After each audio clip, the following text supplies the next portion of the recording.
ya maadhimisho ya roho za makinda wao kwa kuwa hawakujua kosa lao kuvurugwa na polisi. Waziri Onesmus Kipchumba Murkomen, Kipchumba Murkomen sasa amejua kuwa huenda hakujua kuwa hajui wa Kenya wanajua kusoma midomo yake anaposema anajua.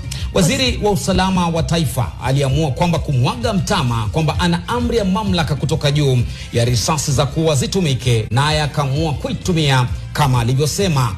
Watakaonyesha ghadhabu zao kwa polisi basi watajua watapigwa risasi. Ikawagadhabisha vijana, ikawagadhabisha wa Kenya, na kweli asiyejua hajui, hatajua kujua ni bora kuliko kutojua hujui. Mtazamaji, afanyaye mzaha na watu humlazimu awe na saburi, na pia atupaye tope hujichafua mwenyewe. Ila pia ni vyema kutaja kwamba achekaye maiti pia itamcheka, na ndio maana ni vyema kutafakari kuwa kidonda hurudi kwenye kovu. Ni Ijumaa teule mtazamaji, tarehe 27 mwezi Juni mwaka 2025, na hii leo tumemtafuta aliyekuwa naibu rais Rigathi Gachagua kujibu mashtaka na lawama juu yake kuhusu kufadhili ghasia dhidi ya serikali ya Rais William Ruto. Yuko nasi mishali ya saa 3 usiku hivi, usiku wa leo. Tunakujuza jamani, kaa kitako, kwani hizi ni taarifa za NTV Weekend. Mie siku zote ni Frida Mwaka nitaitika. Nami naitwa Lofty Matambo, lakini kwanza kabisa vipasho.